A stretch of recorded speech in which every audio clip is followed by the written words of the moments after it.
All right, Huber. Jealous you got to do this one. Time for some more Gamescom impressions So hyped for this game, Blood. that I got to see before going out to the show. Blood of the Dawnwalker. Looks so badass. I did not so play, good. just so we're clear. This is a hands-off demonstration. Got it. Actually kind of makes sense because of what they showed us. Because this game is very large, branching, play it how you want to play it kind of game. Sick.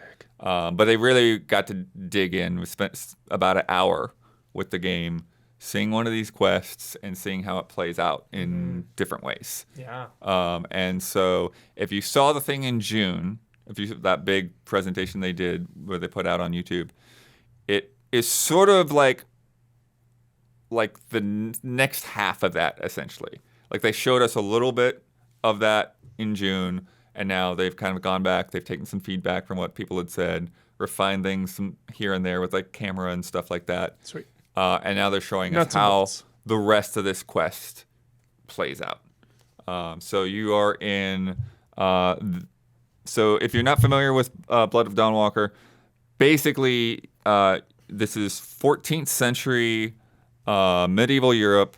You're in this place called Vale Sangora, where they were dealing with the plague, and then these vampires use that as their opportunity to we're going to come out of the shadows, and we're going to take this valley for ourselves. Crazy. We're going to rule this valley. And so they've kind of, taken over the religion. So now there's blood baptisms, and they talked about this thing where the people do this kind of exchange where people take their own blood and offer it up to the vampires, and then they get a little bit of the vampire blood so that they don't get sick. This sounds like some allegory for drug addiction. Right.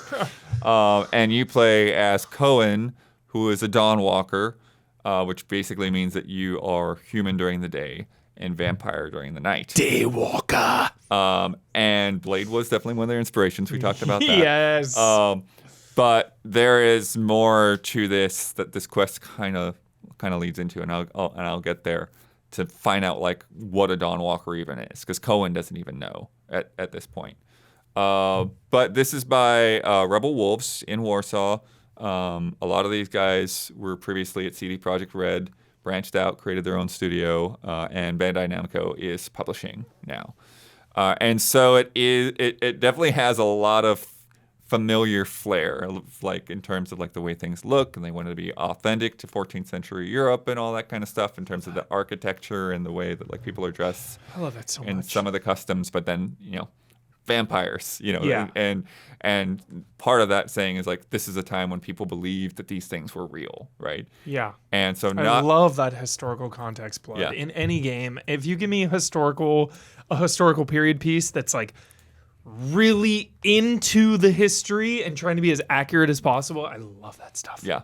And they said that with the vampires taking over, then other mythical creatures kind of came out of the shadows, oh hey, we're here too. Some gorgons, perhaps. Yeah, I forget. There was some harpies. There was some monster that was just running a shop or something in the town. Sick. When they showed it off in June, they didn't get into that as much this time because they were more focused on the quest dynamics and stuff. Yeah. So the really ambitious thing about this game is the way the quest system works is that I remember this. essentially they're saying there's not really side quests and main quests, and that you can kind of tackle things in sort of any order that you want. And so you can go over here and you can do this quest, and doing some quests are going to unlock other quests, but you don't necessarily do them in a prescribed order. And depending on when you do certain things, you could come across one of the big vampires very early in the game, and you're not going to have much chance because you don't have a lot of experience or whatever. Or you could, wait and confront them later or whatever. And so what's happening with Cohen is that his family has been abducted or whatever, and they're in the main vampire fortress, and you have a month to... Oh, one of the family members is going to be a villainous vampire. So obvious.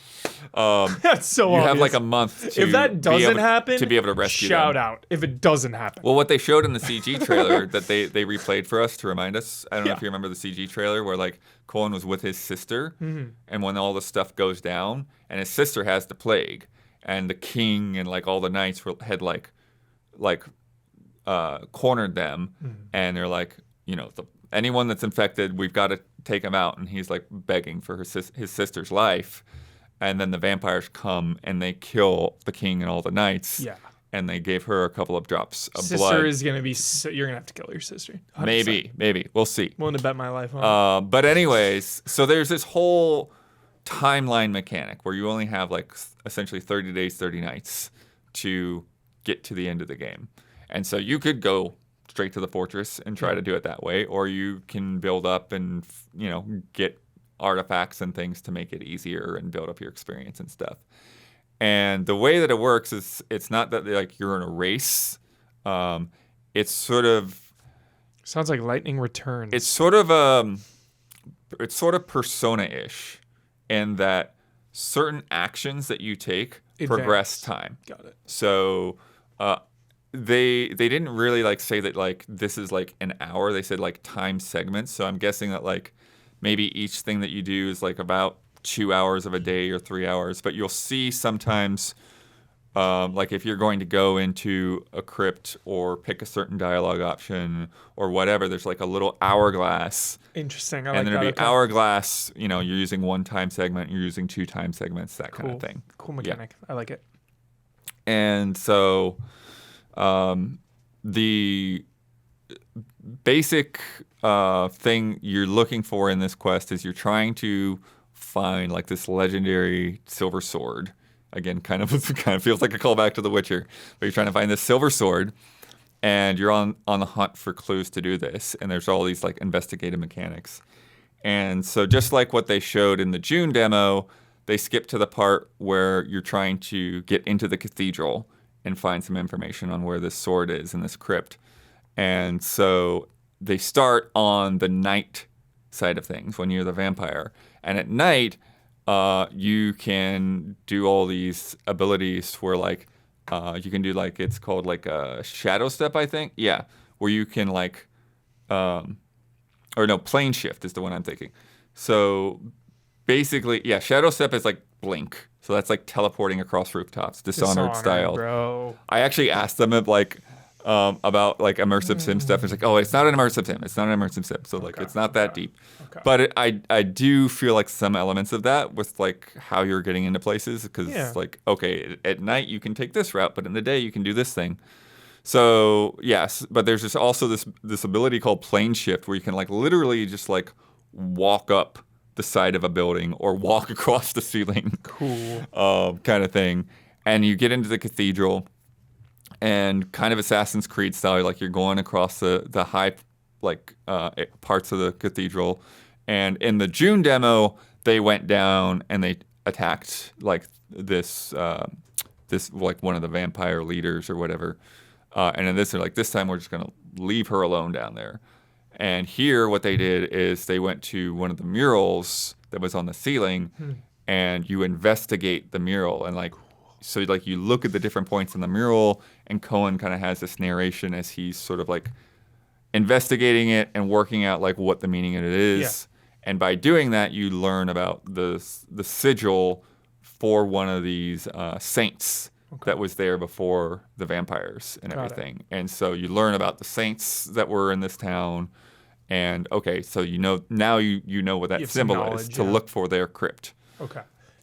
Is this a choice now versus like you go up and you investigate or you go down into the crypt and fight? Can you do both or is it it's not you're in the crypt. This isn't like she's in the cathedral doing some ritual at night. So you can go down and fight her. Okay.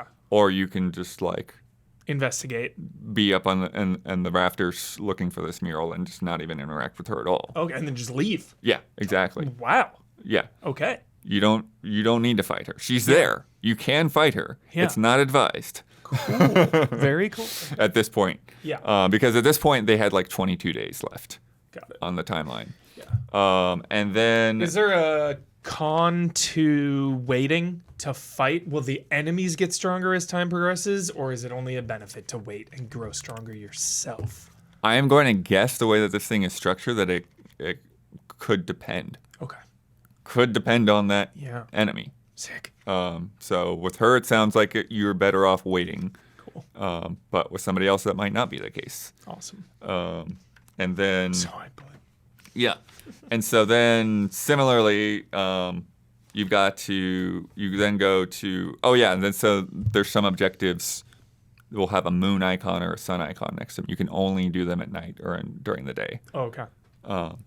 And so then, Is there a free roam element where like it'll just kind of shoot you out into the open and it's like, okay, you have multiple things that take time available. Where do you want to go and what do you want to do? yeah, I mean, that's the thing. Yeah. They're saying like this whole quest, like you don't even have to like- do this quest. Wow. You can get through the game and not do this quest at all. That's crazy. How's that even possible? That's awesome, Blood. I love that. Yeah, so and then when you're a vampire, you've got Wolverine claws, attack guys with the claws. You've got an ability called Voracious Bite, so you can like attack an enemy and like get your Sounds like a WoW move. your health back. Because that's one of the things too when you're in vampire mode. They talked about in June is that you have like a hunger, and then you have to feed to keep that hunger. Vampire. Yeah. And My yeah, favorite 6 out of they actually 10. did talk about that as one of their inspirations too. Nice. 10 out of 10, 6. Yeah. So, but yeah, because if they say if you get too hungry, then you might just like lose control, like go beast mode on somebody at an inopportune time, and just grab a guy and just start feeding on them. Hell yeah. So, but then. So then you have to go to the library, and similarly, you like find a door on the rooftop that's unlocked. Go in there, read a bit more about these saints, and figure out like where the crypt is. And then you go in.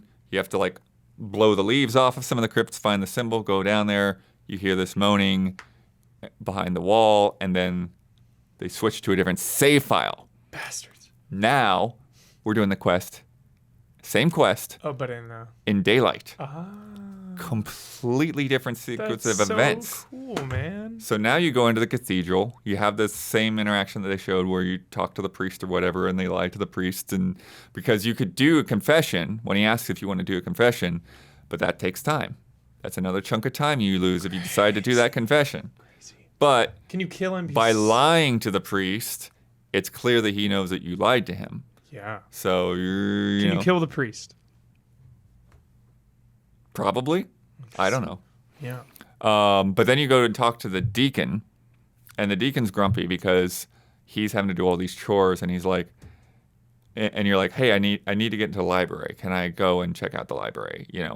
And he's like, well, the caretaker, man, he's taken off. I haven't seen him for days. Can you go find the caretaker? If you find the caretaker, I might lead you into the library. So you go, and you go to like this almshouse. You start asking some questions. You find out that there's a secret part at the almshouse that that they don't tell people about, and then you use like your little like investigator vision. You see some scratch marks on the floor. You Move push a bookcase. Go push into the the bookcase basement. out of the way. Yep. Go into the basement, God. and then you're fighting this beast. And they describe this as basically like a vampire that didn't take. They like Dope. they were like going to turn into That a is vampire, dope. but it didn't work. They got all brain damaged, and now they're just like this feral beast that you is have to put down. So cool. And then you're looking around, you're seeing like all of these corpses and mangled bodies and stuff like that. And then you find some artifacts. They have like these like just to kind of highlight them. There's like these blood moths or whatever that they say like go around magical items. Yeah. And then you find one of these corpses, and you can do a little necromancy on the corpse, because when you're in human form, you've got all these hexes and crap like carved into your flesh. Wow. So you have these magic abilities that you can only do in human form, and then you have the vampire powers that you can only do in vampire form. And so like on your skill tree, you have these different options of like, okay, you can power up your hexes, or you can power up your vampiric abilities, or then you have other skills that are like shared between both of them. Got it. So yeah, one of the things that you can do with your hexes is that you can do a little necromancy, and because you picked up those artifacts, that means some things to the soul that was there, and you can ask them some other questions. That's awesome. And then you basically find out that that vampire beast that you put down was the caretaker, and he had been doing some shady stuff on the side, and that's why he ended up becoming that monster. So cool. So then you got to go back and give the deacon the bad news. That's why The Witcher's so good, because it adds so much. You know, Yeah. we always talk about The Witcher 3 being one of the all-time greats, rightfully so, because it gives context and humanity to these monstrous beings. You know, Right, right. every one of these monsters has a story, whether they're just like pure evil, whatever, hungry, or like some tragic tale of how they got this way. So if this game can deliver on that with these vampires, you know, make some of them sympathetic, make some of them just super evil, like that's really cool. Yeah. And then, so then the deacon lets you into the library. So now you're just there in the daytime, and you read the book that you need to, and then they kind of skipped ahead past another part of the quest to show how you get the sigil, because the sigil is somewhere else. And then you get into the crypt, and then, like I said, you hear this moaning behind the wall, and then he breaks open the wall, and this vampire comes out, and it's the saint that you learned about on the mural and in the book. He's a vamp. His brain is a little messed up, and so he mistakes you for one of the other saints, and he's like, "Why did you seal me in there, Tobias?" And so you've got to fight this guy. You got to do this boss battle with him, and then again, the boss battle in the day is different than if you fought him at night, because he is also a Dawnwalker. Whoa, sketchy. So, and after you defeat him, he's like, "You have the same eyes as mine. You're a Dawnwalker." And Colin's like, "What? What's that?" Because it's happened to him, but he has no idea. Yeah. And so you one. get the silver sword, but it's busted, and he tells you, where to go to like get it reforged. But then he also tells you to like seek out the augurs or whoever to learn more about what it means to be a Dawnwalker. Is the whole game in this big town, or are you going to be going on some? The town is like the biggest city in the game, but there's all kinds of other villages and places like that. Sick. But like I said, there's this quest that leads you to learn more about who your character even is, and yet they say optional. You wouldn't have to do it necessarily. You could find a whole different path to get to the end of the game. So much. You might not have that sword. Love it. Yeah. So so excited. It sounds so ambitious. Yeah. So thoughtful too. Everything about it seems so deliberate and thoughtful from what you've said. Just the story, and it really seems like there's a vision here, man. Yeah. Very excited. Yeah, there's a lot. Like I said, like when you're looking at like the book or like the mural or whatever, there's like 4 investigative points, and he's like working it out in his head, telling you like what his thoughts are as he's learning from the thing that you're looking at. So it really does have like a little bit more of that like adventure, investigative sense to it. So cool. And then trying to see what else there was. Oh, they said the thing about him with him being sealed in that wall. The reason he was like so messed up was he basically starves to death every day. Love that. I love a starving vampire. And then when he goes into vampire form, he's resurrected, and then in the human form, he's just starving all day, and just like this cycle of like however many decades that it's been that he's been sealed away like this. So cool. Just dying day after day after day. That's cool, man. So cool. Yeah, and then yeah. Oh, that's the other thing. It's not just that you may or may not do this quest, but you might do it at the beginning of your journey, or you might do it later in the journey. Whatever pulls you. Yeah. I love that. And they said that there wasn't their quests don't necessarily like unlock at a certain time or earlier or later or whatever, but they said that if you start a quest, there may be consequences that if you don't finish it. So there might be an expiration date where it's like, oh, okay, if there's a house on fire or whatever, and you've started this quest, Yes, you good. can't just go wander off and expect to come back. I love this stuff to Bud. it. So People freak out so hard about missing any kind of content at all. I love it. I love when you fail a quest and it's gone. I love when you completely miss a quest. they say if you Yes. really want to, I you love it. probably you could essentially play a run where like you just do everything during the day or you just do everything during the night. You could focus on one or the other. That's so cool. And then trying to think about what else there was. Obviously hidden areas and stuff like that. Yeah. Oh, they're saying that the endings are essentially like a sum of all of your choices put together. So be curious to see how many endings there actually ends up being. Yeah. But yeah. I mean, yeah, that's always the biggest challenge I feel like with, multiple choice games is how can you make this pay off for a variety of play styles and choices that so many people make? Yeah. How can you make it satisfying for me who plays it, goes full RP maybe, goes full villainous, killing people versus someone else plays virtuous. Yeah. Oh, that was one of the other things. They said there's not a morality system. It's not like, oh, you're a good Cohen versus bad Cohen, but there will be consequences for your actions. So you definitely, like I said, like with that priest. Yeah. You decide to lie to that priest. You can tell he notices that. Yeah. What does that mean for later? Yeah. So, yeah. Sick. It's a ways off.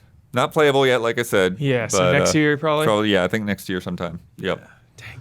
So, but that's Blood of Dawnwalker.